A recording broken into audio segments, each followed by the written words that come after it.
지난주에 한 자매가 말하기를 자기가 꼭 복음을 전하고 싶은 선배가 있는데 그 선배가 하는 일이 코칭이랍니다. 코칭은 이제 기업, 리더십, 감정, 학습 등 여러 분야에서 꼭 필요한 유망 직종입니다. 이 선배가 워낙 바쁘다 보니까 30분 짬을 내서 얘기를 나누는데 자기와 얘기할 때는 우울감도 좀 드러나고 삶의 탄식이 안에 숨겨질 때는 게 보이는데 대화 도중에 전화만 받으면 네 하면서 180도 확 바뀐 언어와 표정으로 전혀 다른 에너지가 나오는 겁니다. 이제 이 친구가 저한테 제자 훈련하다가 질문하는 거예요. 목사님, 이런 선배에게 어떻게 복음을 전해야 되나요? 이제 질문을 던진 거예요. 자, 여러분, 세상 사람들의 특징이 있죠. 자기가 알고 하는 일이 최선이고 해답이라고 믿고 살아갑니다. 그런데 이거 틀리지 않습니다. 그러나 그건 일부분만 맞는 부분 논리라는 겁니다. 이 세상에서 해답이 되는 이론과 논리는 이 땅에서 끝입니다. 하늘에서는 통하지는 않습니다. 우리는 영을 가진 존재잖아요. 창조주 하나님이 아니면 만족하지 못하도록 지어진 존재입니다. 그래서 성경은 너희들은 하나님의 형상으로 만들어졌다라고 합니다. 그래서 여러분 제발 딴 곳에 가가지고 만족하려고 애쓰지 마십시오. 그 헛발질하는 겁니다. 이 땅, 이 세상 것으로 만족이 되던가요?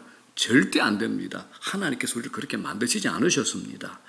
하나님을 모르면 모든 삶의 정답을 자꾸 이 땅의 것으로 추구하고 찾다가 끝이 납니다. 그래서 오죽했으면 예수님께서 직선적으로 이런 말씀을 하셨습니다. 자, 요한복음 3장 12절 시작. 내가 땅의 일을 말하여도 너희가 믿지 아니하거든 하물며 하늘의 일을 말하면 어떻게 믿겠느냐. 이 말씀 믿어지면 아멘. 아멘이죠. 그렇죠. 하늘의 일을 말하면 너희가 어떻게 믿겠느냐. 예수님께서 하신 말씀입니다. 세상 사람들에게 아무리 하늘의 일을 말해도 알아먹지를 못하는 겁니다. 여기서부터 시작하셔야 됩니다. 자, 그런데 우리는 이미 하늘과 연결되어 있는 인생입니다. 자, 에베소서 2장 한번 보겠습니다. 자, 시작. 허물로 죽은 우리를 그리스도와 함께 살리셨고 너희는 은혜로 구원을 받은 것이라. 자, 예수 믿은 우리는 예수 그리스도와 이미 연합되어 있습니다. 연합. 이게 한 몸이라는 겁니다. 그죠? 그분이 죽음에서 부활하셨을 때 여러분 우리도 부활했습니다. 안 믿기죠? 우리도 부활했습니다. 내가 하신 것이 아니라 주도적인 은혜로 부활의 기쁨을 누리고 있는 겁니다. 자, 6절 뭐라 그럽니까? 또 함께 일으키사. 무슨 말입니까? 우리는 예수 그리스도의 생명을 공유하고 있는 존재입니다. 예수 믿는다 그러면 보통 예수님은 하늘에 계시고 나는 여기서 믿는다. 아닙니다. 예수 믿는다는 것은 예수의 생명이 우리 안에 있다라는 겁니다. 예수의 생명이 우리 안에 있습니다. 그리고 그와 함께 영적인 부활이 이루어진 존재라는 겁니다. 이게 우리입니다. 이게 예수 믿는 겁니다. 자, 더 놀라운 사실, 그 밑에 뭐라 그럽니까? 그리스도 예수 안에서 함께 하늘에 앉히시니. 이게 무슨 말이냐? 하나님께서 우리를 그리스도와 함께 이미 하늘에 앉히셨다라는 선언입니다. 안 믿기신 얼굴인데 저는 믿거든요. 우리는 이런 이중적인 신분을 가지고 있습니다. 우리는 내가 전부가 아닙니다. 여러분들은 여러분들이 알고 있는 전체가 아니라는 겁니다. 그게 본질이 아니라는 겁니다. 하나님 쪽에서 나를 창조하신 그분께서 어떤 대가를 치르시고 우리를 어떤 신분으로 우리를 이끄셨는가라는 것을 이걸 아셔야 됩니다. 그래서 우리의 시민권은 어디 있다고요? 하늘에 있다라고 빌립보에서 얘기하지 않습니까? 자, 그런데 이런 사실을 세상 사람들에게 아무리 설명해도 알아먹지를 못합니다. 허무맹랑한 얘기가 되죠. 그런데 우리는 성경을 통해서 하나님의 일을 알고 믿고 있는 자들입니다. 이게 예수 믿는 거죠. 자, 오늘 부활 이야기도 장차뿐만 아니라 지금 오늘 우리에게 이야기고 또 실제로 맞이하게 될 현실입니다. 자, 사랑하는 여러분, 우리가 말은 하지 않지만 죽음의 문제는 우리 삶에서 가장 피하고 싶은 주제입니다. 죽음은 내가 쌓아왔던 지위, 권리, 권세, 가족, 재산, 모든 관계들을 한순간에 끝나게 해버립니다. 이 세상에서 죽음보다 더 큰 권세는 없습니다. 초나를 뒤흔든다 할지라도 죽음 앞에서는 무릎을 꿇습니다. 죽음 앞에 저항해 보려고 하지만 이길 수는 없습니다. 왜냐하면 죽음은 죄에 대한 하나님의 심판이기 때문에 그렇습니다. 사람에게 이걸 막아낼 수 있는 힘이 없습니다. 거기다가 죽음은 예측이 불가능하잖아요. 저녁에 내가 눈을 감고 자지만 아침에 눈을 뜨는 것은 하나님께서 하시는 일입니다. 우리에게 내일은 내게 아니죠. 내일은 하나님의 것입니다. 죽음은 멀리 있는 것이 아니라 아주 가까운 곳에 있습니다. 신문이나 뉴스를 보게 되면 빠짐없이 죽음의 이야기로 가득합니다. 죽음의 문제는 매우 현실적이고 실제적입니다. 그런데 여러분, 죽음이 매일 내가 마주하는 현실이라면 부활의 문제 역시 오늘 우리 삶의 문제라는 겁니다. 내가 죽음을 피해갈 수 없다면 반드시 여러분 부활의 믿음, 부활의 관심을 가지셔야 됩니다. 예수의 부활이 사실이냐 아니냐 이걸 증명하는데 낭비할 시간이 없습니다. 부활의 사실은 성경 안에서 충분히 증명되고 있고 역사로 증명이 됐습니다. 예수의 부활을 증명하면 당시 그 시대의 역사가 설명이 되지 않습니다. 부활은 믿음의 문제지 정명의 문제가 아니라는 겁니다. 그래서 이 시간 예수 그리스도의 부활로 인해서 우리에게 주어진 축복, 우리가 누려야 될 이 은혜를 나누기를 주의 이름으로 축복합니다. 자, 먼저 부활은 첫 번째, 설명할 수 없는 사건입니다. 자, 예수님께서 십자가에서 죽으시고 3일째 되던 날이죠. 그날은 안식일 다음인데 주일입니다. 막달라 마리아와 또 예수님을 잘 따르는 몇 명의 여자들이 예수님의 시체가 있는 무덤으로 갔습니다. 자, 예수님 시대 당시의 유대인들의 무덤은 우리나라 무덤과는 차이가 있습니다. 그들이 살던 지역의 토양이 특별하죠. 삽으로 조금만 파도 바위가 튀어나옵니다. 땅을 파서 시신을 매장하기가 굉장히 힘들었습니다. 그래서 동굴형 무덤을 저렇게 만드는 겁니다. 예수님의 무덤 역시 바위 벽을 파서 만든 동굴식 저런 무덤이었습니다. 여인들이 무덤 속에 들어가 봤어요. 무덤이 비어 있는 겁니다. 예수님의 시체가 없어졌음을 알았습니다. 그런데 놀랍게도 이 여자들은 예수님께서 죽은 자 가운데서 부활하셨어요 라고 말하지 않았습니다. 실제로요, 예수님께서 십자가에서 죽으시기 전에 제자들과 자기를 따르는 자들 앞에서 여러 번 자신의 죽으심과 부활을 설명했습니다. 자, 누가복음 18장 볼게요. 시작. 인자가 이방인들에게 넘겨져 희롱을 당하고 능욕을 당하고 침뱉음을 당하게 했으면 인자가 예수님 자신입니다. 33절.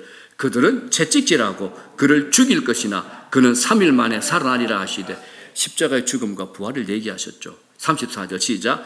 제자들이 이것을 하나도 깨닫지 못하였으니 그 말씀이 감추었으므로 그들이 그 이르신 바를 알지 못하였더라. 이처럼 예수님께서 이미 말씀하셨습니다. 나는 십자가에 죽을 거야. 그리고 사흘 만에 부활할 거야 라고. 그런데 제자들은 도대체 그 말이 무엇인지 알아먹지를 못한 겁니다. 왜냐하면 부활이라는 것은 인간의 삶의 법칙에서 존재하지 않기 때문에 그렇습니다. 인간의 경험과 인간의 지식 안에 죽은 자가 다시 살아난다는 것은 존재하지 않기 때문에 그렇습니다. 이 부활은 사람이 설명할 수 없는 사건이기 때문에 하나님께서 설명하십니다. 어떻게요? 자, 오늘 본문 11절, 12절, 13절 보겠습니다. 시작. 마리아는 무덤 밖에 서서 울고 있더니 울면서 구부려 무덤 안을 들여다보니 흰옷 입은 두 천사가 예수의 시체 누웠던 곳에 하나는 머리편에 하나는 발편에 앉았더라. 천사들이 이르되 여자야 어찌하여 우느냐 이르되 사람들이 내 주님을 옮겨다가 어디 두었는지 내가 알지 못함이니이다. 하나님께서 두 천사를 불러서 말씀하시죠. 천사야 너희가 가서 내가 행한 일이 무엇인지 저들에게 전해주도록 해라. 저 여인은 내 아들 예수에게 무슨 일이 일어났는지 전혀 모르고 있다. 상상도 못할 것이야.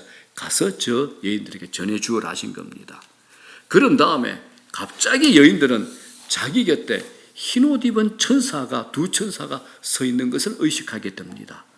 두 천사가 인간이 이해할 수 없는 사건을 하나님의 명령으로 이제 인간에게 설명하고 가르쳐 주는 겁니다. 이걸 누가복음 24장이 이렇게 이야기합니다. 시작. 문득 찬란한 옷을 입은 두 사람이 곁에 섰는지라. 찬란한 옷을 입은 두 사람이 누굽니까? 천사입니다. 자, 5절 시작. 두 사람이 이르되 천사죠. 어찌하여 살아있는 자를 죽은 자 가운데서 찾느냐. 여기 계시지 않고 살아나셨느라. 자, 하나님께서 천사를 통해서 하나님의 일하심을 설명하는 겁니다. 그러므로 여러분, 신자가 뭐냐? 하나님의 일하심에 대한 하나님의 설명을 믿는 자들이 신자가 됩니다. 성경을 읽어보시면, 좀 자세히 읽어보시면 중요한 사건들은 반드시 하나님께서 설명해 주십니다. 하나님의 설명이 따릅니다. 하나님께서 흙으로 아담을 지으시고 난 후에 생기를 불어넣자 아담이 처음 호흡을 하죠. 그때서야 아담은 자신이 살아있는 존재라는 것을 의식하게 됩니다. 그런데 자신이 살아 움직이는 건 아는데 자신이 어떤 존재인지 알 길이 없습니다. 왜요? 최초로 인간으로 지음을 받았잖아요. 주위에 사람은 아무도 없습니다. 혼자만 덩그러니 놓여진 외로운 존재죠. 자기 인식이 안 되는 겁니다. 아담이. 언제까지요? 하나님께서 말씀해 주실 때까지요. 그때까지 아담 자신은 자기가 누군지 전혀 알 길이 없는 겁니다. 그래서 하나님께서 설명해 주시죠. 아담아, 너는 나의 형상으로 지음을 받았다. 나의 영광을 위해서 지음받았다라는 설명을 듣고 난 후부터 자기가 자기를 알게 되는 겁니다. 자, 마리아 아시죠? 마리아. 예쁘고 순결한 처녀가 아기를 잉태합니다. 그런데 자기는 남자하고 관계를 가진 적이 없는데 세상의 이치와 원리와 전혀 상관없는 일이 자기에게 발생하니까 이건 받아들일 수도 없고 혼란스러운 겁니다. 그러니까 하나님께서 천사를 보내어 마리아에게 어떤 일이 일어나게 될 것인지 설명을 해 주신 겁니다. 하나님께서 설명하시는 겁니다. 본문에 예수님의 무덤 앞에 있었던 여인들의 경우도 마찬가지입니다. 자기 스스로 어떤 일이 일어났는지 도저히 상상할 수 없는 겁니다. 그래서 하나님께서 말씀해 주시는 겁니다. 사랑하는 여러분, 우리 신앙은 내 감정, 내 경험, 내 사상, 내 지식, 내 통찰에 의존하지 않습니다. 우리의 신앙은 성경을 통해서 하나님의 설명을 듣는 겁니다. 이게 신앙입니다. 자, 그렇다면 부활이 무엇일까요? 부활은 죽음이 패배했다는 겁니다. 죽음이 패배했다는 겁니다. 예수님께서 죽음에서 살아나셨다라는 말은 죽음이 패했다는 거죠. 자, 여러분, 창세기 에덴 동산 한번 상상해 보십시오. 무엇 하나 부족함이 없는 완벽한 환경 에덴 동산 안에서 하나님께서 유일하게 금지하신 선악과를 아담이 따먹은 후에 모든 인간에게 가차없이 죽음이 임했습니다. 이걸 가지고 사도 바울은 뭐라 그럽니까? 사망이 죽음이 왕노릇한다라고 합니다.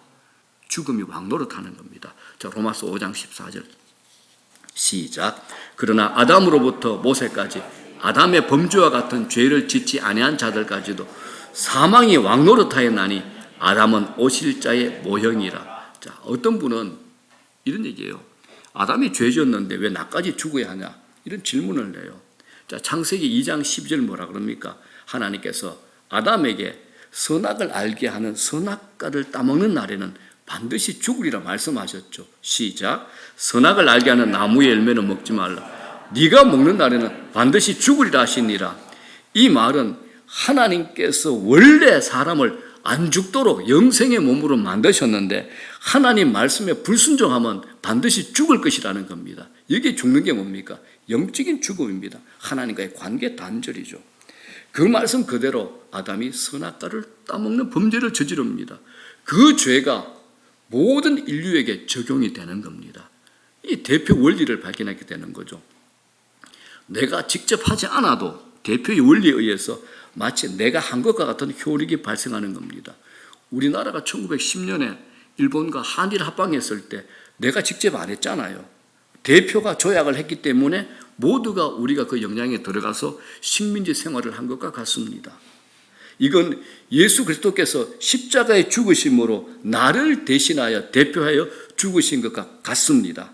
내가 예수 그리스도를 믿기만 하면 2000년 전에 예수 그리스도의 십자가 죽으심으로 그 내 죄가 해결된 효과가 내게도 미친다는 겁니다. 이 은혜의 원리가 놀랍습니다. 그래서 바울이 뭐라 그럽니까? 아담 한 사람으로 사망, 죽음으로 왕노릇하지만 또 한 사람 예수 그리스도로 말미암아 생명이 왕노릇한다라고 우리에게 설명하는 겁니다. 우리는 어디에 적용되는 사람입니까? 생명이 왕노릇하는데 적용되는 사람입니다. 한 사람 아담의 범죄로 저주와 죄가 왔다면 또 한 사람 그리스도 예수로 인해서 새 생명이 우리에게 오게 되었다는 겁니다. 아담의 범죄로 끝이 났다면 인류는 절망이죠. 그러나 이제 예수 그리스도 인해 영원한 생명의 은혜를 입게 되었다라는 겁니다. 여러분, 죽지 않는 사람은 없습니다. 병으로 죽고 사고로 죽고 나이 많아 죽지만, 그런데 사실은 뭐냐? 죄로 죽는 겁니다. 죄로 죽는 겁니다. 죄로 말미암아 죽음이 찾아온 거죠. 아담이라는 말은 히브리어로 사람이라는 뜻입니다. 아담은 개인의 이름이기도 하지만 사람으로 불리며 인류를 대표하는 인물입니다. 그래서 아담은 인간의 대표적인 의미입니다. 마찬가지로 예수 그리스도 역시 인류를 대표하는 의미에서 또 다른 사람입니다. 그래서 고린도전서 15장 45절에 예수님을 마지막 아담이라고 표현하는 겁니다. 자, 뭐라 그럽니까? 마지막 아담은 살려주는 영이 되었나니. 마지막 아담이 누굽니까? 예수 그리스도십니다. 한 사람 아담으로 죄가 들어온 후에 우리는 죄를 짓기도 전에 이미 죄인이 된 겁니다. 죄가 들어왔고 죄의 세력이 이 세상에 작동됨으로 모든 인류가 죄의 지배 아래 놓이게 된 겁니다. 그래서 죄로 인해서 우리가 사망의 왕노릇한다라고 얘기하는 겁니다. 여러분 생각해 보십시오. 한국 사람이 지은 죄나 아프리카인이 지은 죄나 비슷합니다. 지성인이나 배우지 못한 사람이나 종류가 다를 뿐이지 다 죄를 짓습니다. 죄는 모두 같은 속성을 가지고 있습니다. 죄는 가르쳐주지 않아도 배우지 않아도 저절로 생겨나고 죄는 번식합니다. 교육 수준을 높이고 문화를 바꾸면 사람들은 선하게 살 것이라 이 생각은 아주 순진한 생각입니다. 죄는 형태만 바뀔 뿐 반복되는 강력한 힘을 가지고 있습니다. 요즘 범죄를 폭력적이라고 그러죠. 엽기적이라고 그러는데 인류 최초에도 엽기적인 죄가 있었습니다. 인류의 시조가 누굽니까? 아담이죠. 아담의 아들 가인이 동생 아벨을 어떻게 합니까? 쳐 죽이는 살인극이 일어나잖아요. 아담이 죄를 짓고 나니까 그 여파로 장남 가인이 혈육이 듭니다. 동생 아벨을 쳐 죽이는 살인사건이 벌어집니다. 이게 죄의 힘입니다. 이게 죄의 힘. 문명과 의학, 생명공학이 아무리 발달을 해도 죄로부터 온 고통과 저주를 인간의 힘으로 막아내거나 거둬낼 수는 없습니다. 생명공학이 발달해서 앞으로 150세 사는 것도 가능하다는 얘기가 돕니다. 얼마 있지 않아 암이 정복이 되고 신체 장기는 낡으면 갈아 끼우는 시대가 될 겁니다. 그러나 더 중요한 거, 죽는다라는 겁니다. 아무리 인간이 노력해도 죄로부터 온 죽음의 문제를 해결할 수는 없습니다. 죽음으로 들어가는 길은 있으나 나오는 길은 없습니다. 그런데 예수님께서 죽으셨을 때 예수님은 죽음 자체에 구멍 하나를 만드셨습니다. 죽음의 성격을 바꾸어 놓으셨도, 그건 우리가 바로 죽는 순간 지옥의 감옥에 들어가는 것이 아니라, 저주로 들어가는 것이 아니라 하나님의 임재 속으로 들어가는 통로를 예수님께서 만들으셨다는 겁니다. 그리스도는 부활하셨습니다. 그리고 부활 가운데서 죽음의 권세를 깨부셔버린 겁니다. 부활하셨다, 다시 살아나셨다. 이건 죽음이 패배했다는 겁니다.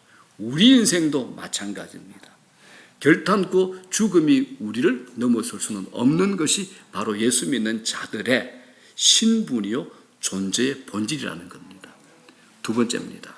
부활하셨다, 이 말은 모든 사람을 완전하게 구원하셨다라는 겁니다.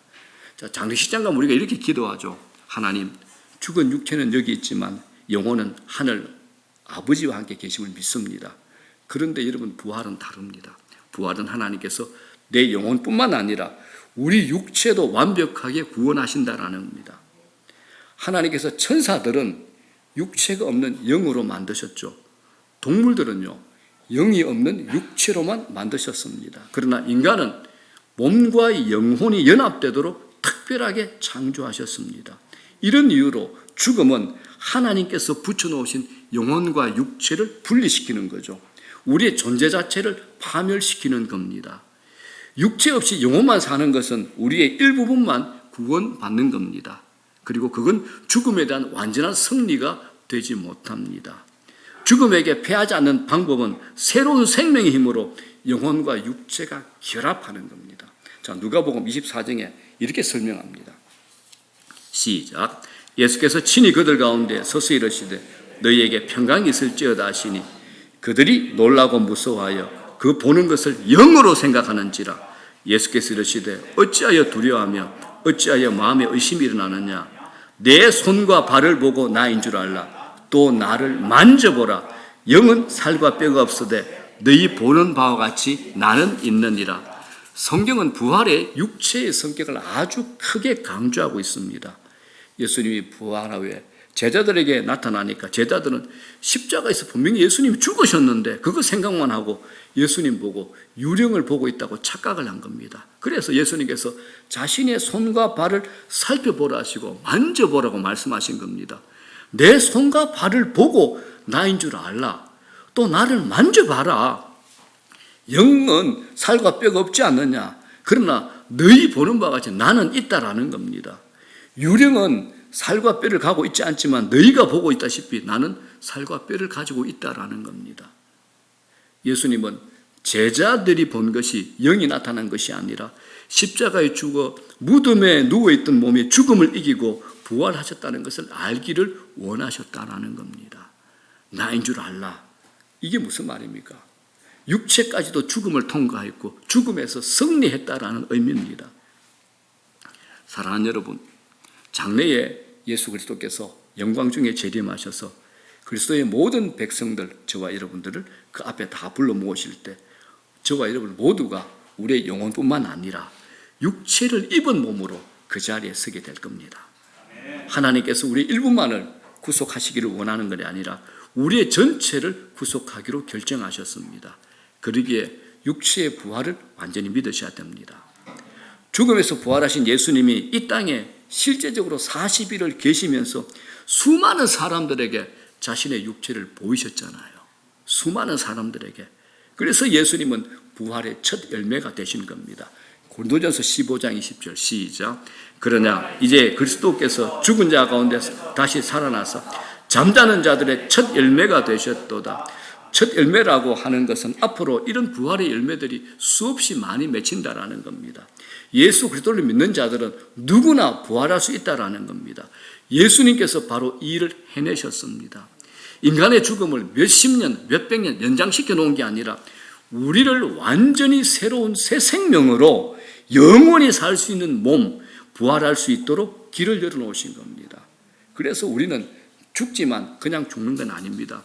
고린도전서 15장에서 이걸 씨를 땅에 심는 것이라고 우리에게 설명합니다. 씨를 땅에 심으면 씨가 죽는 것 같지만 그러나 거기서 싹이 나서 나중에 큰 나무가 되어 꽃이 피고 열매가 되는 것 같이 우리도 완전히 새로운 육체로 나타나는 겁니다. 이때는 아픈 것도 없고 장애도 없고 영원한 완전한 충만한 가운데 하나님과 함께 살게 되는 겁니다. 이 부활의 완전한 영광을 믿으시기를 주의 이름으로 축원합니다. 자, 세 번째 부활이라는 말, 우리 모두가 변화받을 것이라는 의미입니다. 어떤 자매가 물어봐요. 목사님, 저는 쌍꺼풀 수술했는데 부활하면 쌍꺼풀 없는 원래 눈으로 부활하나요? 쌍꺼풀 눈으로 부활하나요? 그죠? 또 어른들은 이런 질문을 합니다. 목사님, 나는 나이들 허리가 구부러졌는데 이 상태로 부활하나요? 아니면 허리가 펴지고 통증이 없는 몸으로 부활하나요? 청년들과 어른들의 공통적인 질문이 이거죠. 몸으로 부활한다면 몇 살 정도 나이로 부활하나, 이게 궁금할 겁니다. 시집살이 심하게 고생하는 어떤 자매는 이제 예수 믿게 되어 이제 부활 공부하다가 근데도 불평을 합니다. 어떻게 해요? 자기는 천국 가도 희망이 없다고. 왜? 거기 가면 먼저 예수 믿고 자기를 힘들게 하는 시어머니가 함께 있을 거니까. 그래서 이제 겁이 난다는 분도 계셨어요. 자, 여기에 대한 답을 드립니다. 고린도전서 15장 42절 44절까지 시작. 죽은 자의 부활도 그와 같이 썩을 것으로 썩지 아니할 것으로 다시 살아나며 욕된 것으로 심고 영광스러운 것으로 다시 살아며 약한 것으로 심고 강한 것으로 다시 사며 육의 몸으로 심고 신령한 몸으로 다시 살아나니 육의 몸이 있은즉 또 영의 몸도 있느니라.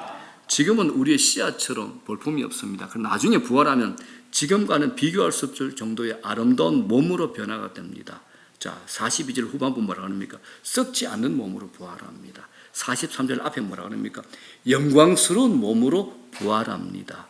자, 뒤에 강한 몸으로 부활합니다. 44절 뭐라고 합니까? 신령한 몸으로 부활한다라는 겁니다. 꽃이처럼 못난 육의 몸을 심고 신령하고 아름다운 몸으로 피어나는 게 부활입니다. 부활 때는 누구나 가장 완전하고 가장 이상적이고 가장 아름다운 모습으로 부활하고 변화됩니다. 그때는 장애도 없습니다. 키가 작아 고민하거나 다이어트할 필요 없습니다. 성령을 할 필요도, 뱃살 때문에 고민할 필요도 없습니다. 부모님 중에 전쟁터에 나가 사지를 잃은 분도 화장을 해서 해골분을 싼에 뿌리고 강에 뿌린 사람도 수목장을 한 사람도 걱정할 필요 없습니다. 이 우주 어딘가에 있을 그들의 원자와 분자가 호련히 다 모여 가장 아름답고 가장 완전한 모습의 부활체로 변화시킬 겁니다. 하나님께서요. 그게 부활의 약속이 됩니다. 또 궁금한 게 있어요. 목사님, 나는 어머님 너무 좋은데 천국 가면 어머니라고 부르나요? 이걸 물어봐요. 그때는 인간관계, 가족관계가 다 변합니다. 가장 이상적이고 아름다운 관계로 변하는 거죠. 자, 물론 의식의 연속성은 있습니다. 그래서 부활 세계에서도 저분들은 내 부모였고 내 아내와 내 남편이었고 내 자식이었다는 것을 다 압니다. 그러나 그때는 지금과 같은 혈연 관계로 있지 않습니다. 어떤 분은 부활 후에도 지금의 남편, 지금의 아내와 같이 살까 봐 부활하고 싶지 않다라고 말하는 분도 계셨습니다. 또 자기가 배신한 첫사랑을 만날까 봐 두렵다는 분도 계셨고 지금의 시어머니와 빚쟁이를 만날까 겁난다는 분도 있었습니다. 걱정할 필요 없습니다. 천국에서는 완전한 사랑이 있잖아요. 완전한 사랑으로 충만한 겁니다. 이 땅에서 여러분들 가족이라 할지라도 더 마음이 가고 더 사랑스러운 형제와 자식이 있잖아요. 핏줄이라 할지라도 미운 짓 하면 미운 놈 있잖아요. 그런데 부활 세계 천국에서는 사랑이 완전합니다. 완전한 사랑입니다. 미움, 분노, 불평, 원망, 한숨, 탄식, 두려움, 염려, 근심, 걱정 조금도 존재하지 않는 겁니다. 아버지 하나님을 중심으로 다 형제 자매가 영광 중에 거하게 됩니다.